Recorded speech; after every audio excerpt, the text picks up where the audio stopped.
You awaken in a large dome structure that consists of a geodesic-designed panes of teal glass, a lush garden which is full of rare and exotic flora, along with the sounds of birds and insects, and it smells like autumn. A white marble bridge goes over a bubbling clear stream, and in its centre is a statue of a tall elf.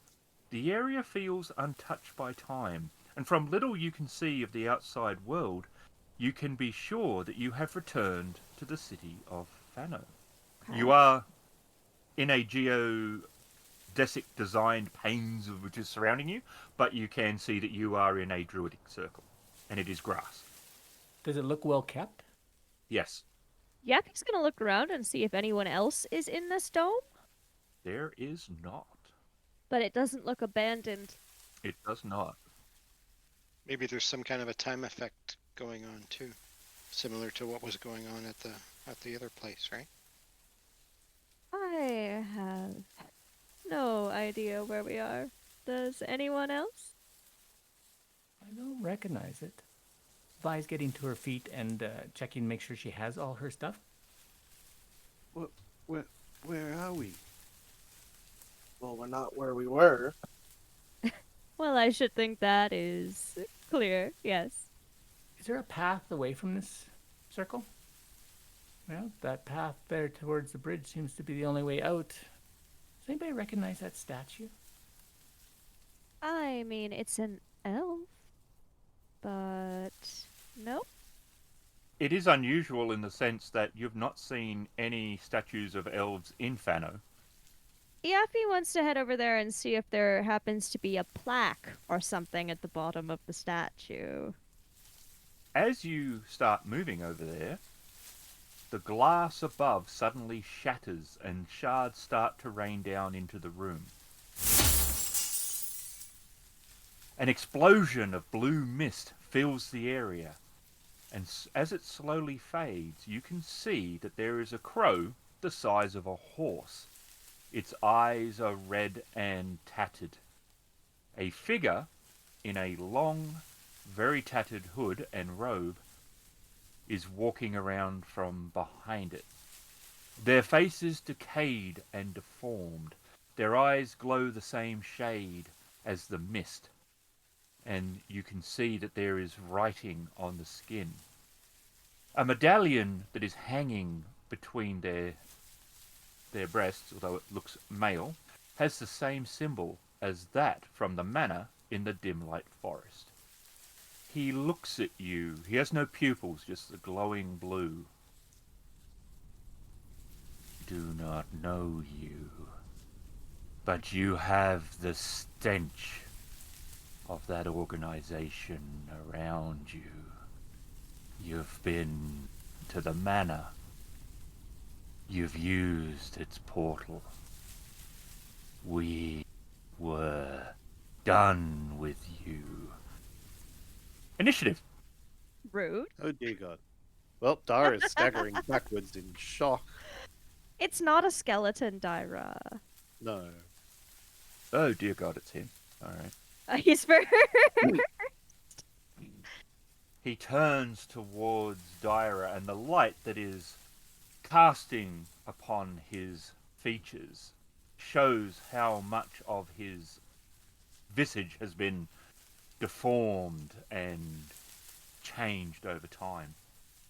He is a hideous individual, and as the skin has peeled back from his teeth, he has somewhat of a skeletal look about him.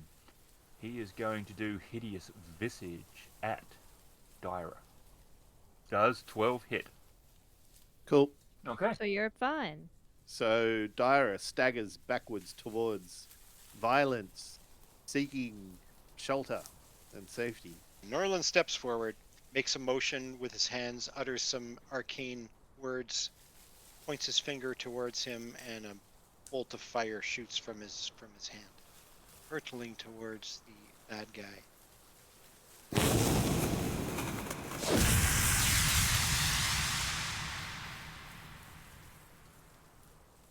And it sails far to the right. Norland quickly steps back, curses his bad luck. The crow flies forward, opens its mouth, and a mist pours forwards from it, covering you and Violence.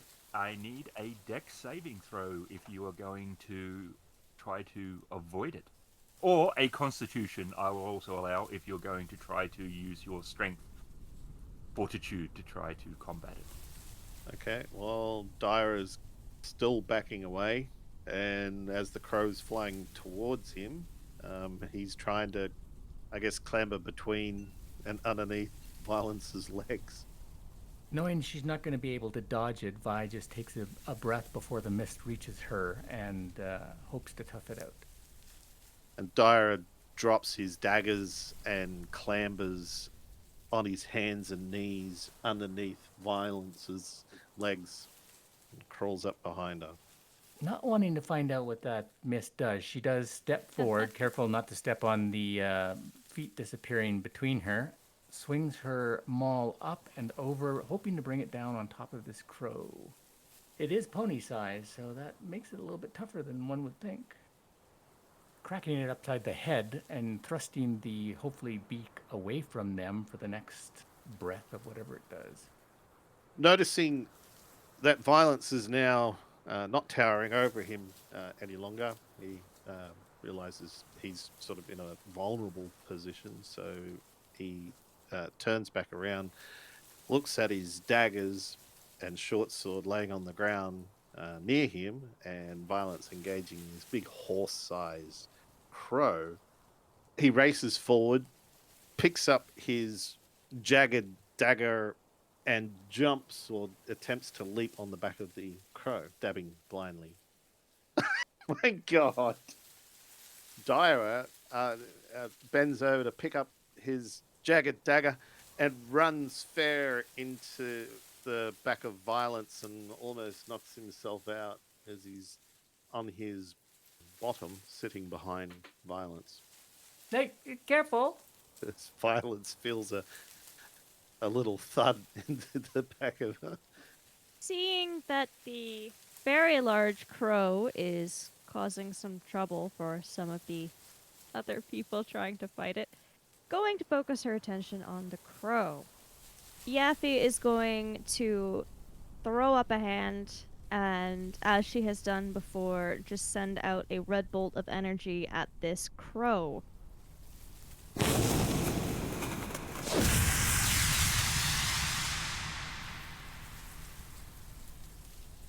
And it strikes into it with a sort of crackling sound and a slight singeing of feathers. 11 damage.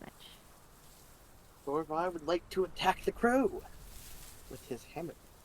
So Dorvar will walk up.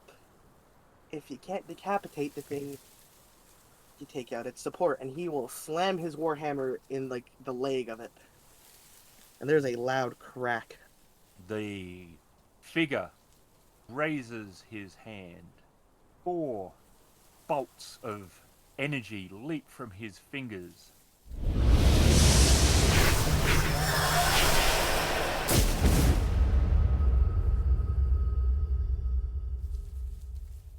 One hits Vi for 4. One impacts into Doravar for 3. One hits Dyra for 1. And one hits Norland for 3. And they sit burning for a few seconds, embedded in you before they fade. Norland doesn't feel he has a good shot to the crow right from where he is, but he did not like getting hit by that guy. So he is going to return fire and do the same thing to his counterpart there. So he steps out, lets fly with 3 missiles.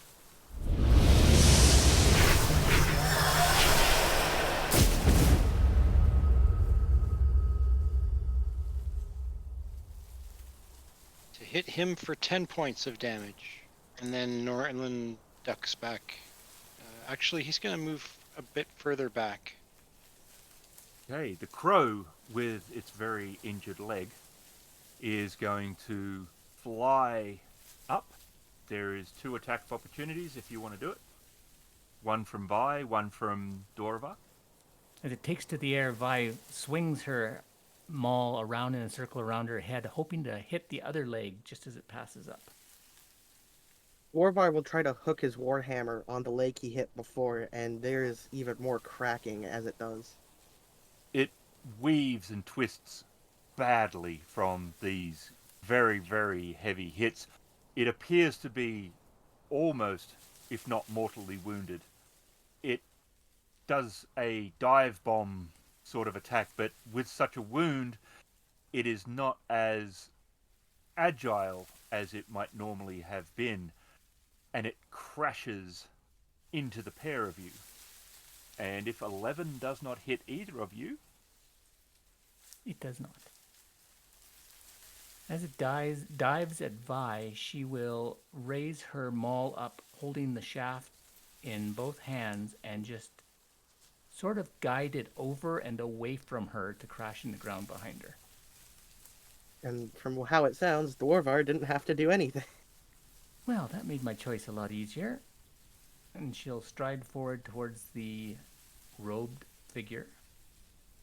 I don't know who you are, but we just arrived, and you attacked us, so just desserts, I guess.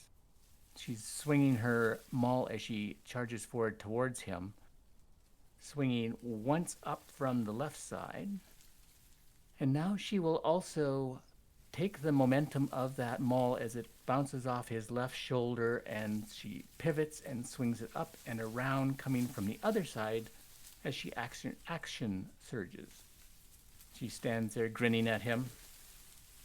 Are you sure you want to continue this fight? Runs behind Yaffe and Nolan.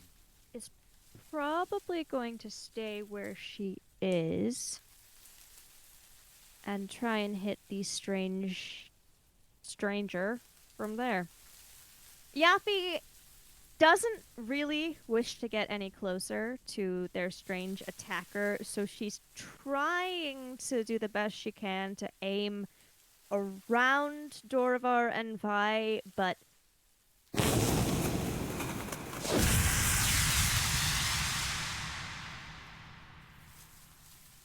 it's a little bit finicky, and in trying to be mindful to not hit them, she goes a little too wide and sends a bolt far off to the left and is unable to hit the stranger. Dwarvar would like to walk up and smash him with his warhammer. All the squishy people have backed off. As he's focused on violence, he will sneak in to the side and kind of swing near his ribs as, once again, more loud cracks happen. it knocks him to the ground and he comes up onto his feet.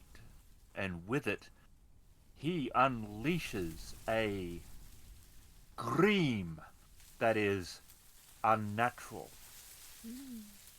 Everyone who can hear it, which I think is everyone, Yeah. make me a wisdom save. Oh, nice. I'm going to use my inspiration. I got a nat 20. I'm not even wise. Wow. Wow. Wow. Good to not have the 11. one. Yeah, exactly. Dyra, who was already scared, so Oh this no. doesn't really seem to make any difference, is now afraid. Oh no. So, Norlan and Dyra are afraid and cannot close on him, but you can Ooh. still attack. Okay. Norland's yelling at the rest of you. Get away! Get away! You don't understand magic like I do. You're my lessers. Trust me, he's up to no good. Yaffe, on the He's other not- hand, hears the scream, and while recognizing that there is something magical about it, feels absolutely nothing from it. And, Yeah, but well, you don't know magic like I do. well, she's not sure if that's Totally her true. own mental fortitude or a example of help from her patron. She is not swayed. Vi just says through gritted teeth, that may have been magic, but I've been more afraid of my mother when I came home late after a date. Burn. That showed him. Is that what the mother says? Okay, I think Norland will, probably because he's still a bit panicked, he'll go back to trying the firebolt.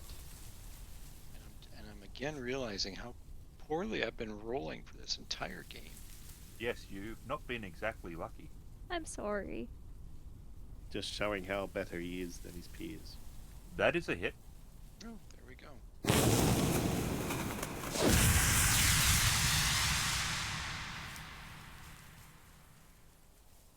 I guess kind of cowering, but still kind of trying to do it as well as he can.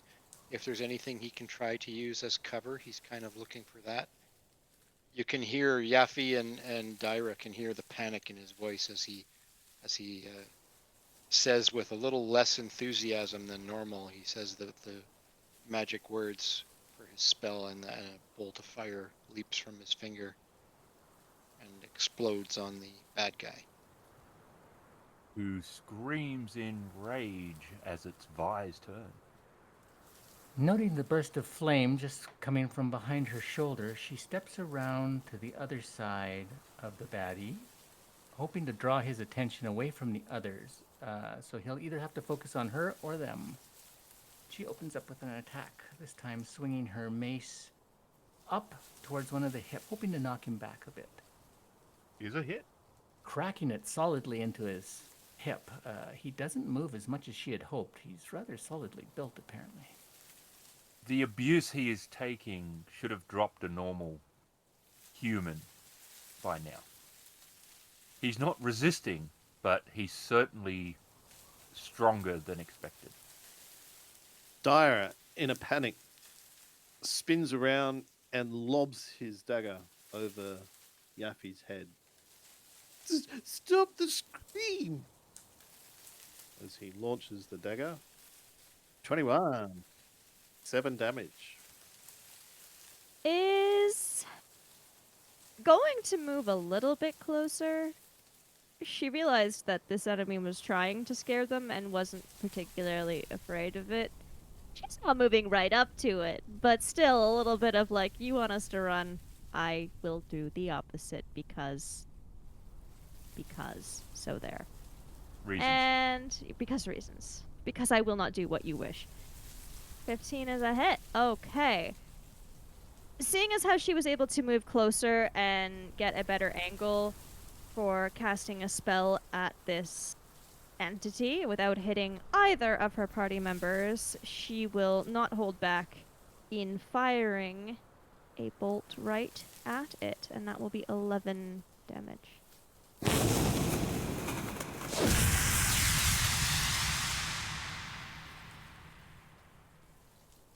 Dorvar would do his tried and true method of hitting it with a warhammer.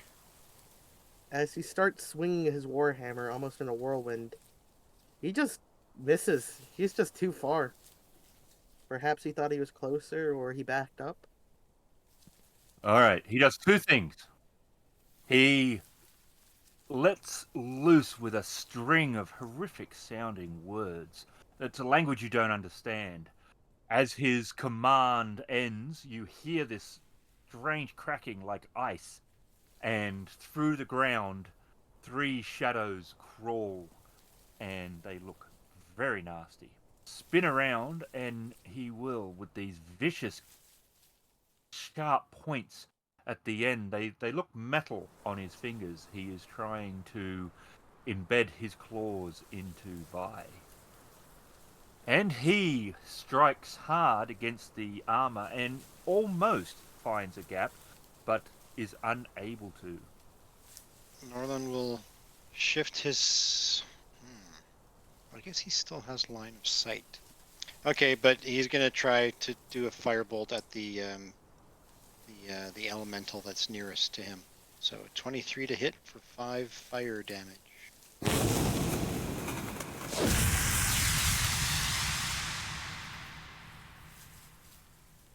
Then he's gonna try to move away a little bit. I guess he can't get any closer to the bad guy. I'm guessing this is about the same distance, right? Yep. So he's just trying to put a little distance so that the thing can't nail all of us at once. And it will try to slam Dyra. That's a Oh. hit. Yeah. And this is an impact, but it feels like it actually gets inside you. The shadow form seems to partially enter you. Dyra staggers back, clutching his bare, naked chest. This one will come forward to try to defend its master and will try to unleash a frostbite. Does 17 hit? Yes, it does. She feels this insane cold, almost as if your shadow has left you. It makes you feel a little incomplete. 9 damage and violences go. As she saw those metal-tipped claws on this humanoid striking towards her, she pivoted a little bit to the side to try to avoid the most of it and managed to catch it all on her breastplate, but ends up pivoting into this shadowy thing of ice cold nature that she didn't even see until it plunges whatever appendage into her, and that dreadful cold just momentarily freezes her up as she stares at it. And then she shakes herself and swings her maul again at this humanoid that she's assuming controls them. But that apparently shook her up too much, and her maul swings wide, her attention still obviously on this shadowy thing. Okay, so Dyra staggers back, disengaging from the frosty creature in front of him, and then rolls past to grab the dagger, another dagger that's laying on the ground amongst other ones with a short sword that he dropped, spins around and stabs at this horrific creature that's in front of him. So he's fighting almost for his life. Well, he's still got 6 hit points left. Oh, God. That is a And miss. as he gets to his feet, he lurches forward and trips on the short sword that's laying in front of him, and he falls to the ground. The third shadow tries to slam into Dorivar. And does, but only for 3 points of damage. So you feel this thing impact against you, but although the impact had a lot of weight behind it, it didn't seem to translate as much into physical damage. All right, so Yaffy is going to move closer to one of these ice elementals and is going to hold her hands out in front of her, forming an opening between her fingers, and is going to try and shoot a thin sheet of flame at this elemental.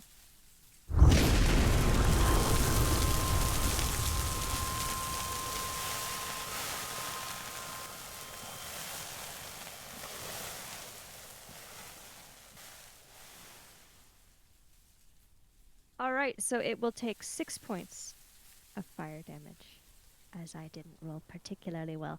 And it seems to be getting a little softer around the edges as the fire hits it. It appears to be slightly melting.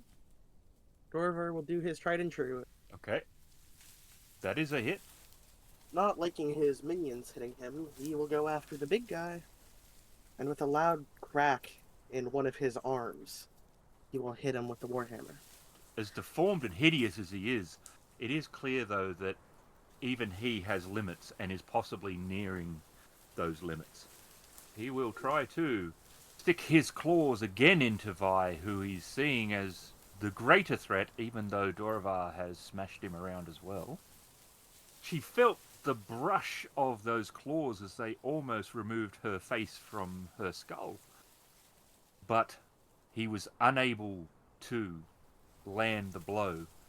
He then makes a very quick motion with his fingers and disappears and appears over there.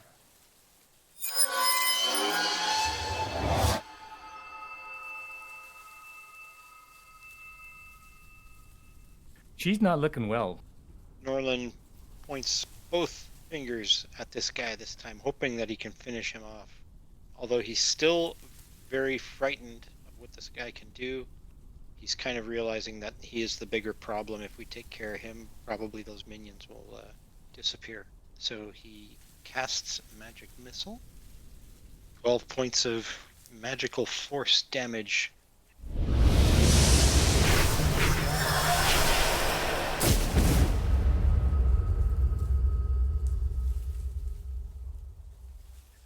Maybe we'll say one of each. The first two shots, one of each of them goes into one shoulder, rocks him a little bit one way, and then the other one hits the other shoulder, rocks him a bit the other way, and then the last one kind of hits him square, dead in the center, and he just keels over, falling backwards. As he dies, the three elementals he created let out a scream of pure hate before they violently disintegrate. Doravar, Vi, and Dyra, give me a dex. You get a Yikes! That's a natural one. A lot went on there. Vi narrowly dodged another attack by the guy before he left her space, and then this thing violently explodes. She's rocked and drops to a knee. Then she stands back up using her maul as some support, looks around, makes sure everybody else is still up. Yaffy was not expecting this creature to suddenly explode at all, and certainly not explode into a shower of very sharp ice shards, so she lets out a bit of a yelp of surprise and then of pain. And then looks down at the ice shards that are embedded in her flesh and starts sort of trying to tug at one of them to remove it. Warvor will kind of throw himself to the floor, hoping that the ice crystals will fly over him. And with chance, they do. Dyer, already being on his hands and knees, sees the impending explosion as the frost creature starts to shudder, and he flattens himself down onto the ground as it explodes with shards flying overhead. He rolls onto his back, looking up into the sky, breathing heavily. Once defeated, you see runes appear on two aquamarine crystals, and a door slowly slides open on the wall that did not look like that there was any door there. You can see beyond that stairs lead up. Just kind of surveying the party, he can see that we're all a bit roughed up. He knows for himself. He mentions to the party, "You all look a little worse for wear. We don't have any healing potions or salves among us. Perhaps we should take some time and rest a bit before we continue on." Vi looks like she wants to argue, but then just kind of grimaces, stamps her foot as she's struggling with her own internal dialogue, takes a deep breath, shudders, creaks her neck back and forth, and then just nods. Yappy is sitting on the ground, still trying to pluck ice shards out of her skin, and you get the sense that she had absolutely no intention of going anywhere until she'd accomplished this anyway. But she will ask the party, "Sorry, am I the only one confused? Does anyone know who that was?" Dorvar will sit, reach into his bag, and take out a flask and start drinking from it. Undead, maybe, and a crow. Well, yes, I saw the crow. A normal crow, I would say. Oh, quite a big crow. Yes, quite a big crow. You would be so lost without me. Don't even know what a crow is. I'm getting that sense. During the rest, she'll just, in response to Yaffy, Vi will just, no, I don't know. I asked if he wanted to stop fighting, but he didn't. No, he didn't seem to, did he? He certainly didn't look friendly. I don't think he was. So that would make sense. He seemed to think we were part of that organization that the druid belonged to. And he said they, implying more than just him, were done with us. Yaffy If you could just give me a hand here and help me unstrap my armor, I'm going to bandage up my ribs. Yes, I can do that. So that's what she does during the short rest. She'll take her armor off. She'll take out some of her bandages, wind them around both her ribs and her one of her arms, tie them off, and get help with the armor back on by the time the short rest is done.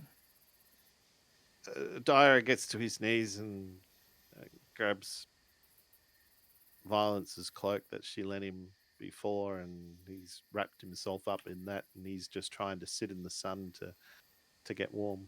We have to find you a shirt, I think. Shirt, maybe. Yes, a shirt would be you'd be less cold. I don't know where we'd find one. Not here, but somewhere. I have this cloak.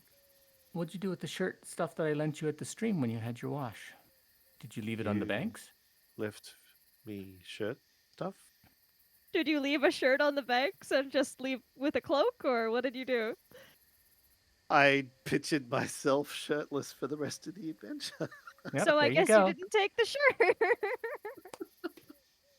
I was hoping to see how much it hung on you like a dress. He must have been just too not thinking about just not thinking about anything, and realize now that, oh, there was a shirt there, wasn't there?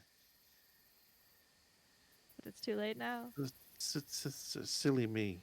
No, that's okay. It was just a shirt. We'll just have to find one. I mean, we are in a city, I think. I mean, we're in a broken glass dome at this point, but doesn't it look like a city outside of it? Looks like it, but I can't hear anybody. Well, there's those gems in that open door, I guess, once we're ready to go. Well, the door I like the look of, but what's with the gems? I wonder how much those gems are worth, Where were they in relation to us? The gems? and can they be carried? They're quite large. They're like in that picture. Oh, They're like we're in that picture. The one we're You said they currently had on. writing on them, though? They do now. They didn't Okay, before. Yappy wants to go over to one and see if she can read it. Well, I can't read this. It might be Elvish. I don't know. Dara will get to his feet and walk over. And this is elfish, but it's unlike anything I've read before. It seems like some form of ancient dialect, maybe. I don't know. So we have a statue of an elf, a very tall statue, mind you, and very, very old elvish on some large gemstones. What is this place? I don't know. Nor do I. Still seems well kept, so you'd think somebody was managing it. Well, unless it was the crow or the unpleasant individual, I don't see anyone. May I do a religion check to see if I recognize the elf as like a religious figure? Sure. Is 9 a success? No. Vi's going to look over the body of the fallen individual, see if there's any kind of medallion or insignia, if he is like a member of an order that opposed the order he thought they were a part of. He has a medallion which has upon it the symbol that you saw at the mansion. However, it has been defaced. I do have an observation. What is it? Well, do you recall in the manor house there, we came across the writing that said Aether corrupts? Do you think maybe this is one of like a corrupted druid person? Maybe that's why they were here and this place is kept as well as it is. Maybe. There was the thing that said ether is powerful but corrupts the soul or something. So if there were the order wanted to not use ether so much that it corrupted them, but then these people wanted more power and didn't care if it corrupted them. Is that the idea? I don't know. I mean, he's wearing that medallion that seems to have the order defaced, so kind of like an anti-order. I just wonder if he was a member of the order before. No, my concern is that he said that they are done with us, and they, unless he meant him, the crow, and his 3 cold friends, could imply more. But I thought the order hadn't been seen in decades. Well, the place was certainly abandoned. I don't believe anyone had been there in a long time. Wonder if we're in another time distortion thing. Oh, I do hope not. Well, I suppose we won't learn anything else in here. Is everyone ready to leave this strange glass thing? Yeah. Take the stairs going up, I guess. You enter the marble staircase and it spirals upwards. I will lead. Yappy will follow. As you make your way up, writing and images form on the walls, just where you are, and fade just behind. They appear to be elves of various forms in torment and anguish, and slowly the sound of a heartbeat can be heard. You enter into a room with 3 statues, many books, and a glowing portal in the center, and the beating of the heart can be heard in this room. How do we know it's a portal? It looks like one. What is what is that? That What is what? a big green glowy goo in the center of the room. Oh, the portal? It's a portal. Uh, I must say that, well, the previous area did have the slight downside of, attackers. I like this place even less. Um, so many books. If they're anything like what was written on the stones, I won't be able to read them. So I don't think I'll bother checking. Vi just keeps alert for the next person to pop out of the shadows and go, "We don't like you." Could happen. Dyra will pick up a book from one of the shelves It is, there are many books. and tosses it into the portal. It disappears. What are you doing exactly? Who? You're the one doing things. I was wondering where it was going. Well, I appreciate the curiosity. However, the flaw in your idea is that while we can see that it is gone, we have no way of knowing where it went. Liking what Dyer is doing to some degree, and she really doesn't care about books anyways. Vi is taking out a length of rope from her pack. And the sound of the heartbeat is quite loud in this room. Is it coming from anywhere in particular? Yes, there is a case on the far wall that is closed. What's it made of? It's not a glass case we can see through? It is wood. 2 doors, about 2.5 foot tall, 2 foot wide. Vi gestures to Dyra to hand her a book, and she'll take the book and open it up and loop the rope around it, so she's tying it around the middle of the book, and then she wants to toss it into the pool to see if she can pull it back. You can.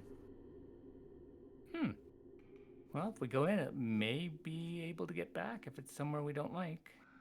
only if we tie someone to a rope. Is that the next step? Someone can tell us where it goes? I think we need to send someone who understands magic. And he looks over at Norland. Norland's more curious about the beating heart. Well, Dwarvar will grab the rope and slide into the portal. Well, someone's proactive. Vi holds onto the other end of the rope. Yappy's waiting to see what happens. I was trying to check out that that heart in the. You open the doors, they are not locked. A glass jar with a beating heart and some form of mechanism attached to it. How large is the heart? Is it normal humanoid sized or? Normal humanoid size, possibly elf. Possibly. It's got little pointy ears on the sides of it. I see it has 6 tracheotomies. No, that's Tracheotomies? It's a very throaty heart. Yeah. Do you know what that Yes. is? Norland looks at Dyra and says, "Sometimes it is better to keep silent and let everyone think you're a fool, rather Are than you open your mouth and remove are what you no one does." talking about ventricles by any chance? yes. Oh, okay. It is beating. It is boom, boom, boom, boom, boom, boom. Does it look like it's been damaged at all? Or does it look like otherwise, except for the fact that it's not attached to anything, does it otherwise look like a healthy heart? The fact No, that but I it is mean, like not in a it body. doesn't Yeah. look like it's got scars or anything on it, right? No, no, but I mean, it's no longer attached to a living thing, but it's still beating in a glass jar is somewhat problematic, I would imagine. I've heard of wearing one's heart on one's sleeve, but not keeping it in a jar. Why would people do this? Is it still. Well, it's beating. So is it alive? But if it's alive, then where's the rest of it? And what's on it? It doesn't look. Well, I can't say I've seen many hearts, but they don't normally have those, do they? So I'll say maybe that mechanism is what's keeping it beating. I'll look at Violence and see how she's handling the rope being so taut with Doravir on the end of it. Holding it, I'm not being pulled in, so I'm not sure what's happening at the other end. Can you pull him out, or is he just stuck forever? It's been a couple of minutes, so Vi will try pulling him out. And you pull him out, and his beard is longer. What? Curiouser and curiouser. What happened to you? What did happen to me?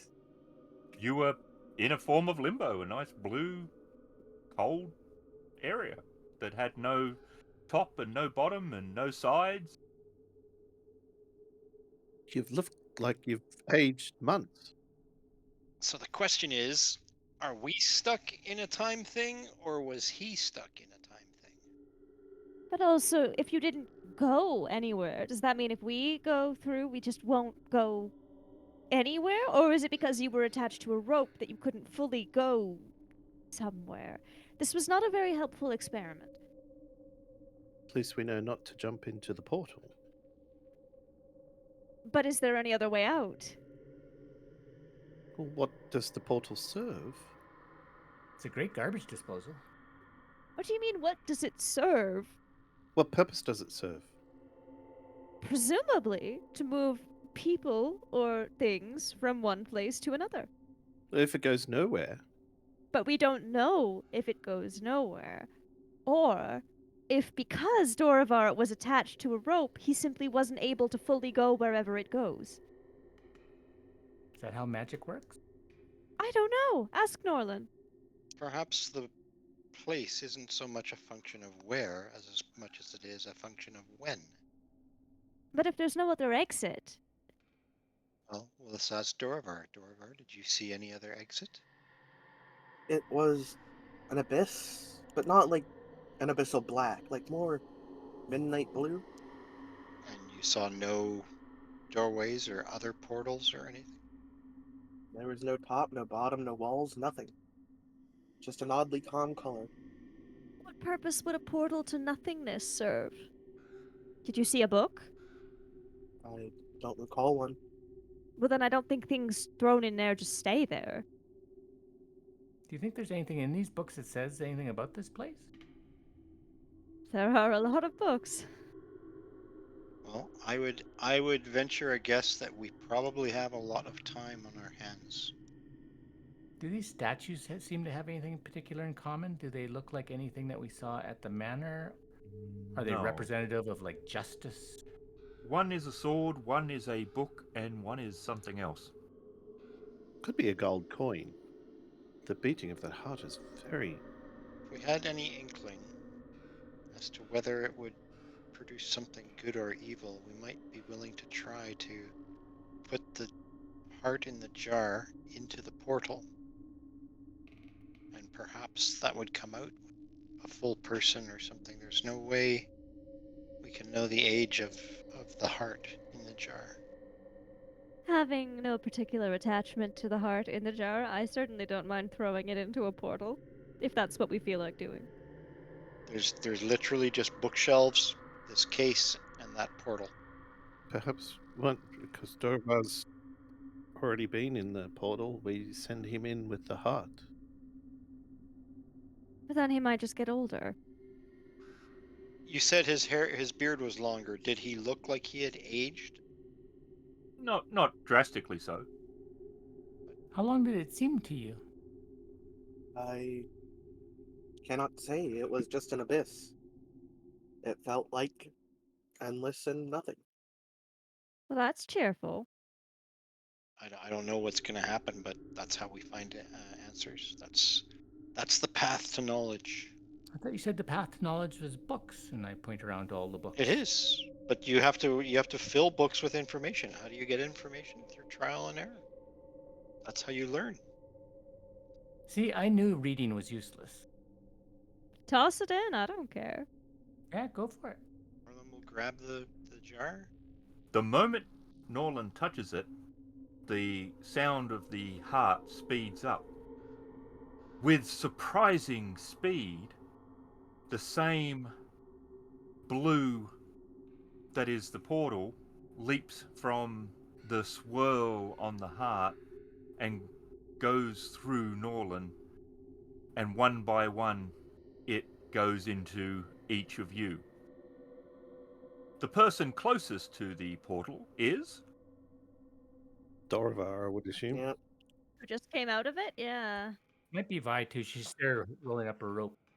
Vi. Is ripped into the portal, off her feet, and disappears.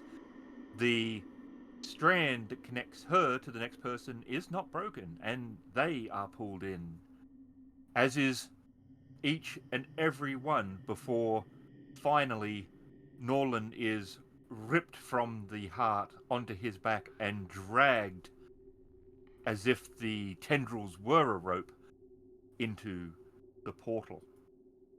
After a few seconds, you feel the water as you can tell you are below the lake. There is still light, and you can see fish and jellyfish and seaweed and plants. And there is some form of structure on the bottom as you are being pulled downwards. However, you do not have air, and as one by one you pass out, you do not know your fate. So endeth Act 1.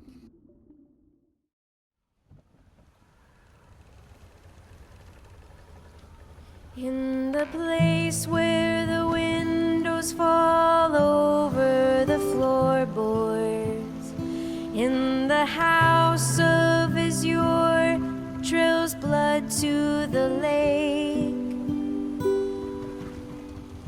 There's a woman who's fallen that the old man can't feel warmth, but he does not tremble and he does not shake. So he follows the artery up to the orchard, where the blaze under earth makes its glory expel, and the particles all lining up for its torture. But he does not falter, no, he does not fail. To the walls of gray moss and the gardens of glowlight, where the frames of great archers such power to wield, and he whispers and bellows with sparks in his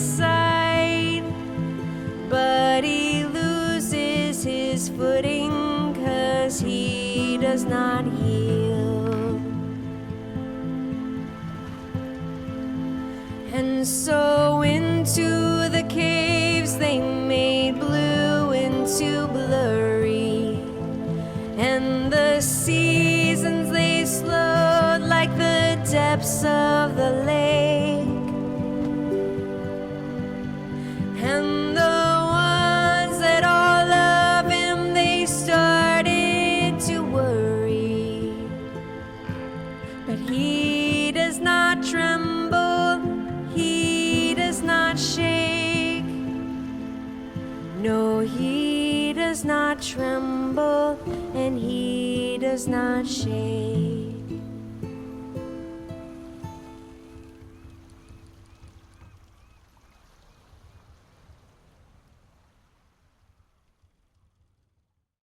Well, She has your an actual sacrifice tug-of-war. allowed me to see it, so thank you. Oh wait, now I see him.